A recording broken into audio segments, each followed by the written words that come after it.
think it's finally time to start on the front axle upgrade. I'm gonna grab some parts, put them on the bench, and go over the plan.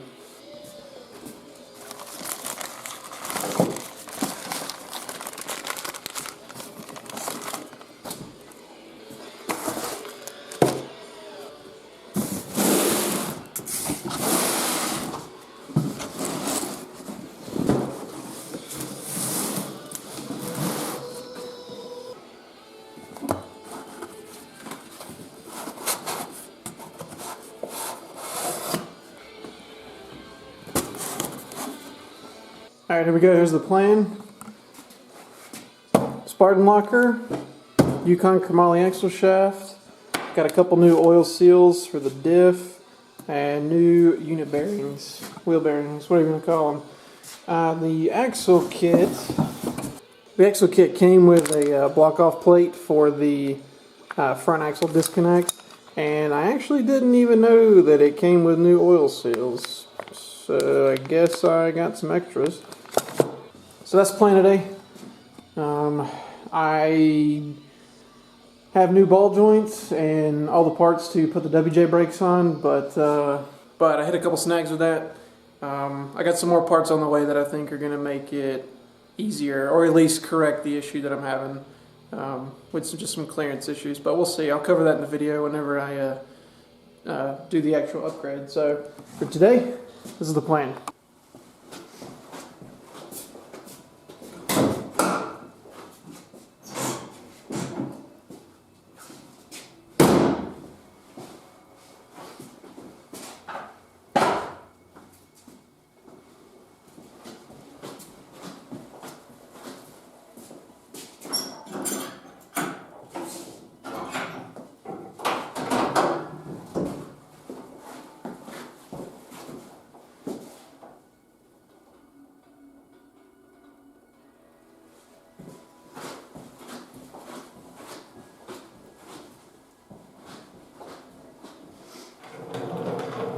One thing I forgot to mention, I've done a few other little things to it since the first video. I've completely removed the front sway bar, don't need it, don't care. I've completely removed the carpet on the inside because it was pretty bad.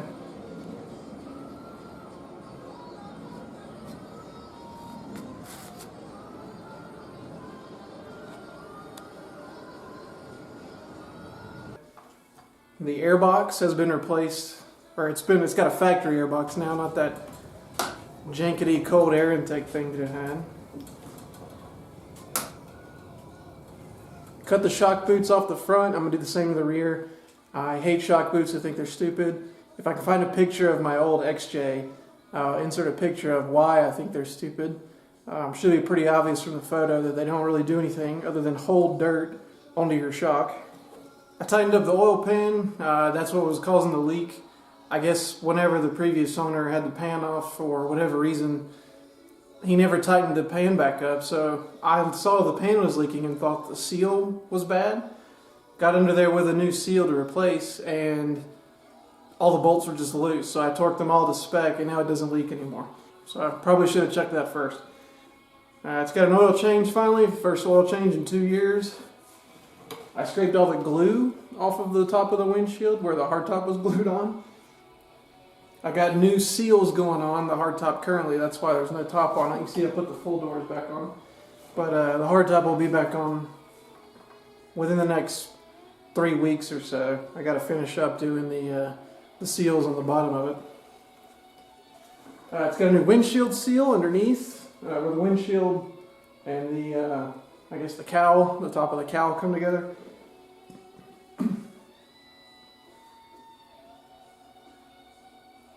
And just general little cleanups and minor fixes. There was nothing really wrong with it. It still makes that, the engine still makes that noise, but I'm to the point now where I'm so used to it that I don't even care, and it runs fine, so I'm just going to run it. We're towing it, I've got about a 8 or 9 hour drive, something like that, to Hell's Canyon. I'm going to tow it up there for a hunting trip this year and use it for some trucker hunting. And I gotta have it ready by then, and I don't think the locker is going to be needed for that trip, and The axle shafts certainly aren't going to be needed for that either, but I'd like to get something done before the trip just so I can go into the winter with Moab preparations a little more set up, I guess, and not have so much to do at once. I also have a front drive shaft that's going to go in. It's a Tom Woods front drive shaft to replace the factory one. It's not here yet, which is why it's not on the table. Okay, no more talking. Let's go.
Also, the hood's only open because I like having the light come down on top of the axle too.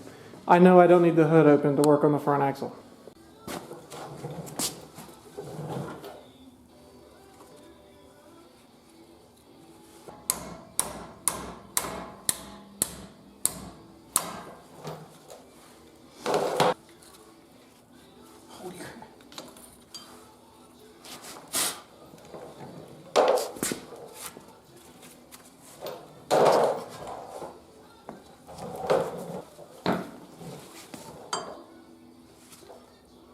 Actually, you know what? I've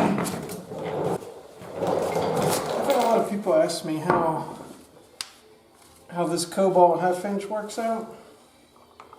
So let's try it on this 36 millimeter axle nut. Now I don't think this has ever been off, and these are torqued pretty good when they're installed correctly. When they're not installed correctly, they're torqued way too much.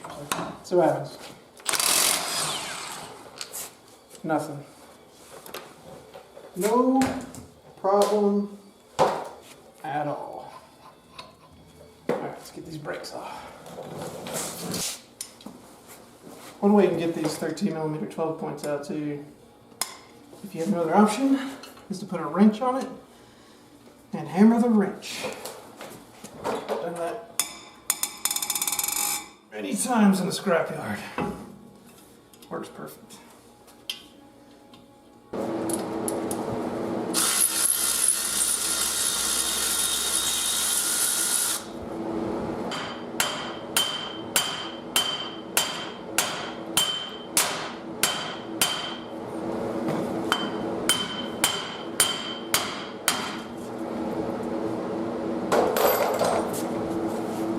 I know there's better ways to do that too, but I don't care.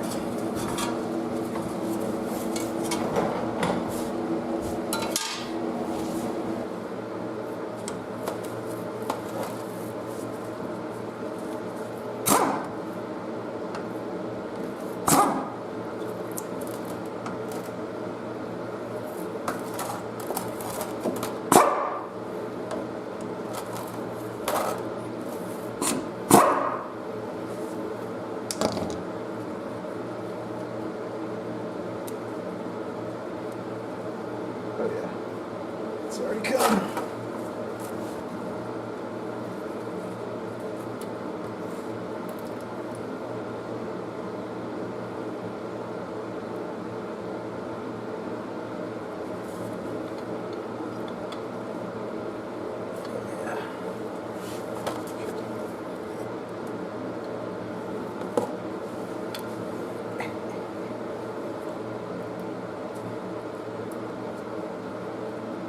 Gasket, yeah.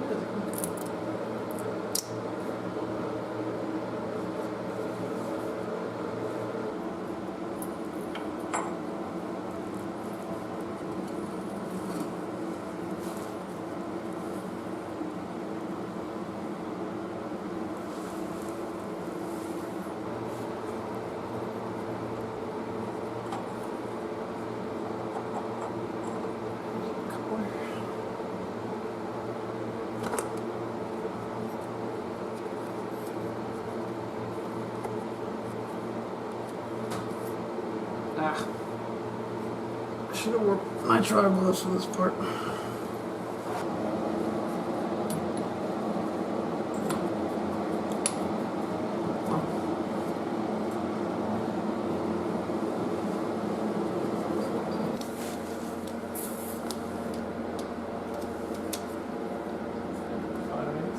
Oh, how many? At least I think. It's been a while since I've had a diff cover off of an older model.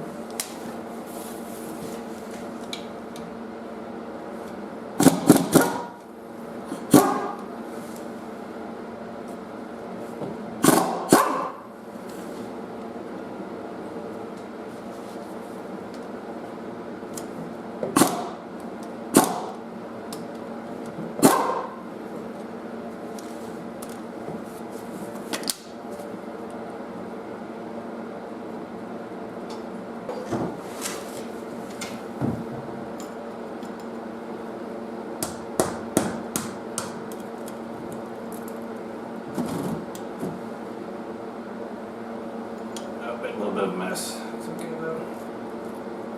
Cheap things.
Oh, shit.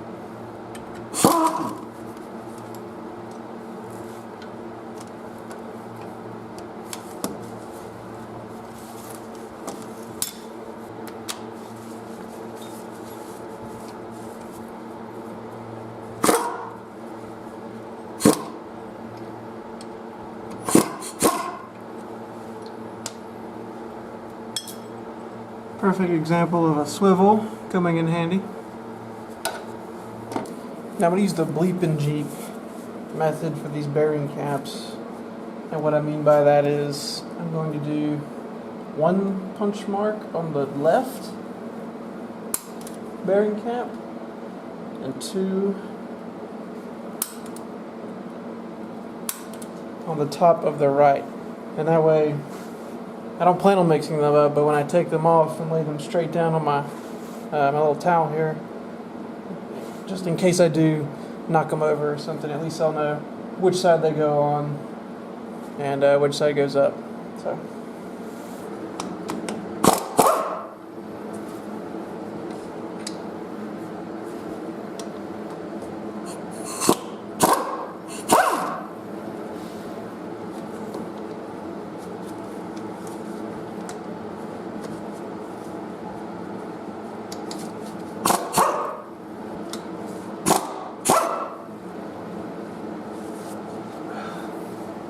Harbor Freight light is dying. It's okay, I have two of them. Alright.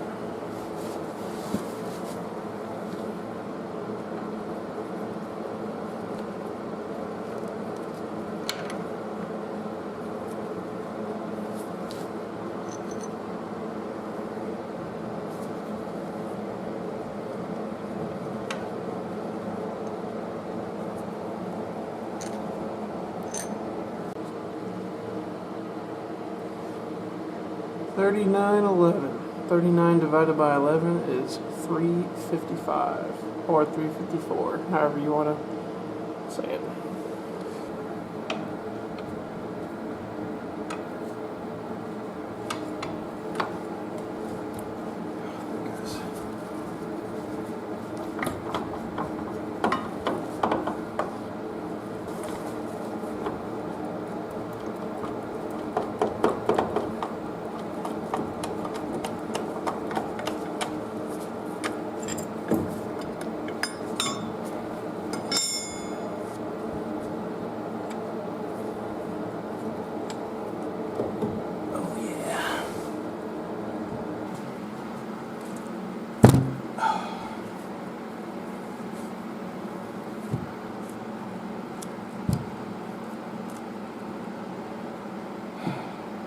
God, this is tiny.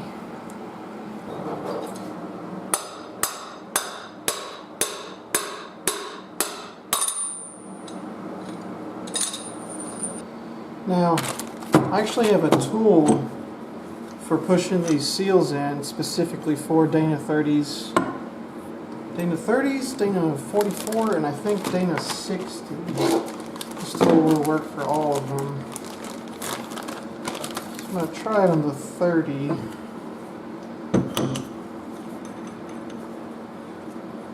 So this gets pushed in.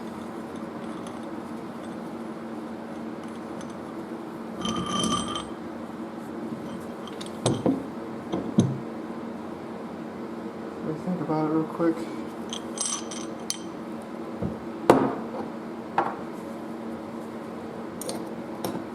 Yep, that's what it is. Okay, so this thread's on. Come on now. Wow, that is a very fine pitch threaded rod. Okay, spacer. And then this piece, which is the actual like forcing cone spot, and then the seal. So that's the inside towards the diff. This concave part goes towards the tubes, the axle tubes.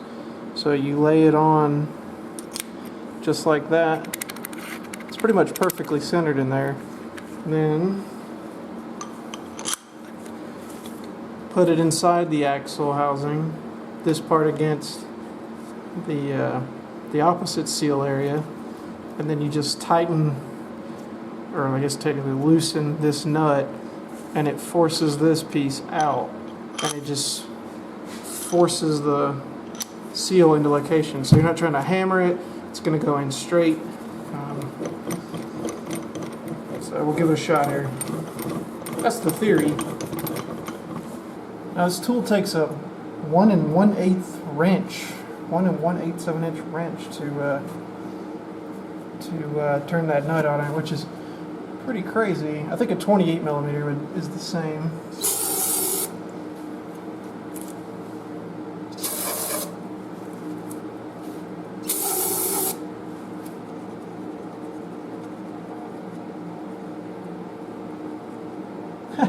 It's already going in with just my finger. Okay, cool. So that's what it looks like. And I'm just gonna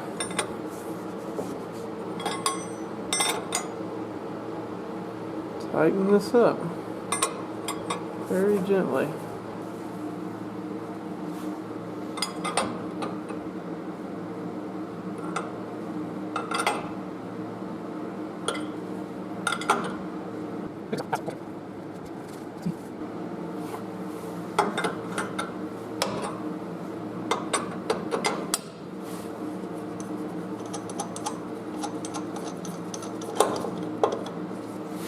Perfectly in there, just below the lip.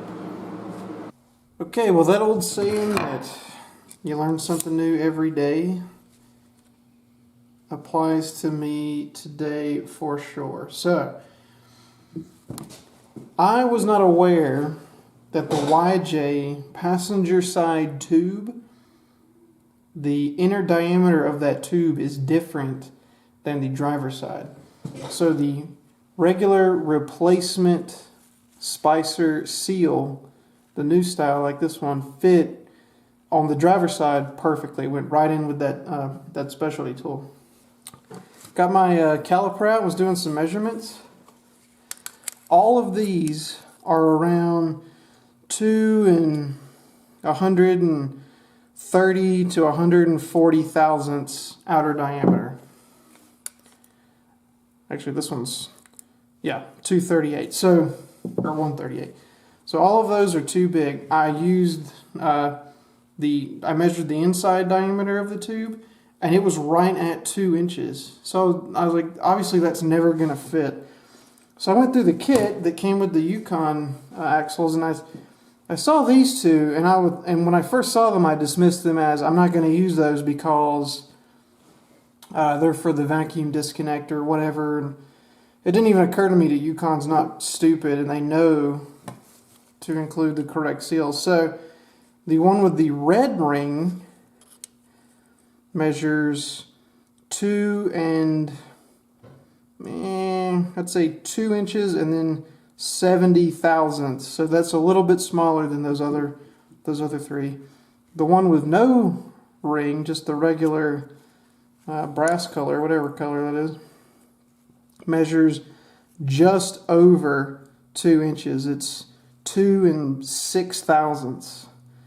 So I did a little more research. Apparently this is the seal that you install in the diff cover or in the differential housing for a YJ. It doesn't have the little guide, whatever you're going to call that, that guides the axle shaft in, which is really weird, but I don't know. Apparently this is the one, so I'm going to try to install this one now. I don't think this tool is going to work, unfortunately. No, well, it might, but I don't want to bend the lip over of the seal because I'm assuming it goes this way. Yeah, the spring goes on the inside, so I don't know. It does fit. I'll give it a shot. I'll try. I'm going to be really careful though because this is a specialty seal and I don't want to screw this up. It actually says Yukon right here. Super tiny letters on the black rubber part. It says Yukon right there. So apparently your axle tubes on a YJ can vary in their diameter on the passenger side. Well, there you go. That's what I learned. I wasn't aware of that. I hope somebody else, or I hope somebody finds that useful if you're doing this swap. Whatever. Anyway, all right, let's get this in. Okay, so another new development. I have this 34mm socket, and it fits perfect in that. So I could hammer this in, or I could try to push it in with that. I don't know. Let's get on the ground and make a decision. Line that up. I got a really long, I think this is a 24-inch, half-inch extension here. And I've got it sticking all the way out of the outer side knuckle. Just give it a few taps here, see what I can do.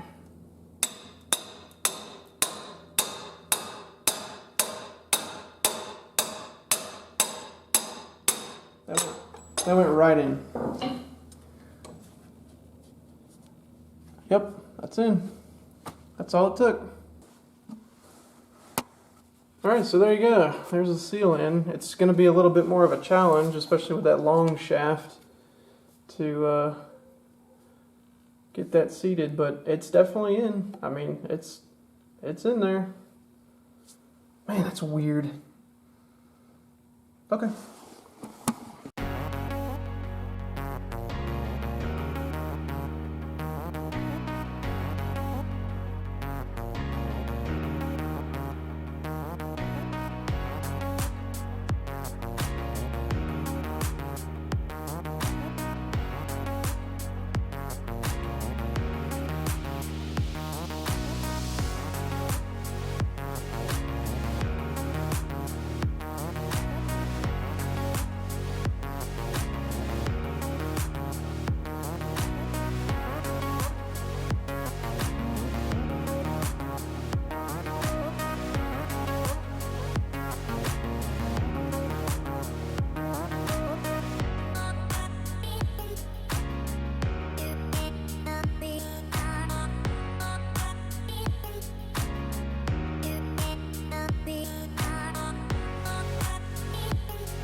Well, my camera battery, or not the battery, but the memory card's full.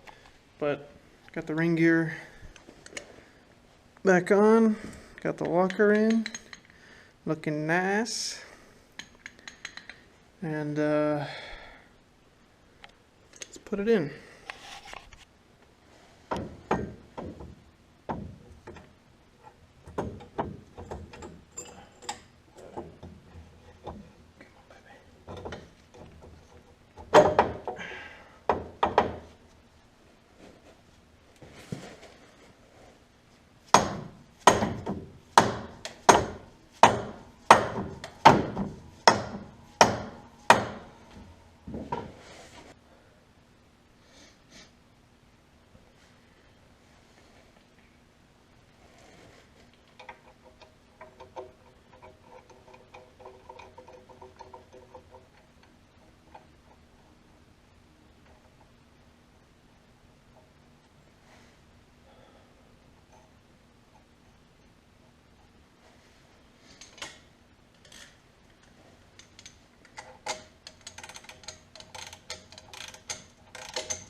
Alright, it's in there. Let's see how it do. Oh yeah, they're both spinning. My God, intended.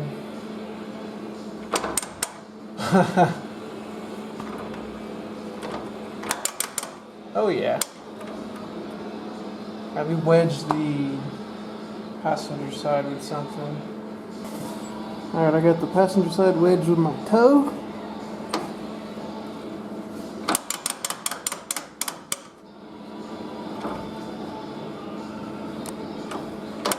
Oh yeah, look at that.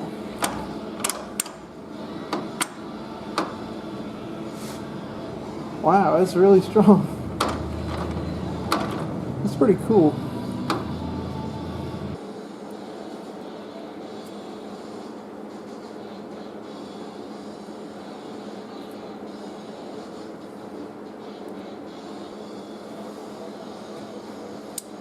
Alright, we're ready.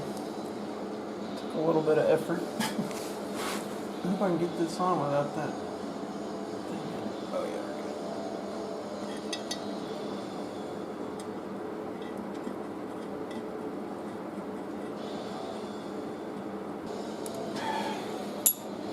good. Alright, we'll give that an hour to set up. Then I'll torque them all to 35 foot-pounds. And put some fluid in it, maybe. I mean, I know you're supposed to wait, but does anybody actually wait? Alright, it's been about an hour. I'm going to torque all these to 35 foot-pounds. Wow.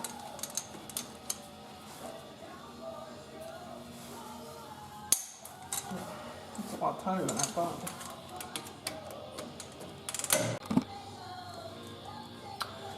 I might spray this diff cover with some black paint, but it's getting replaced anyway, so I'm not really too worried about it. I cleaned it up, you know, just cleaned the grime off of it, but whatever. It matches the rest of the Jeep.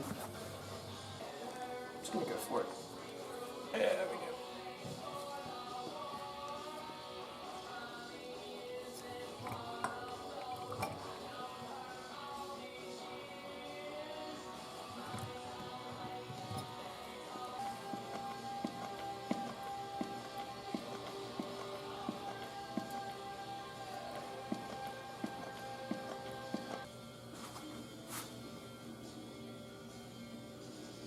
It's good. It's full.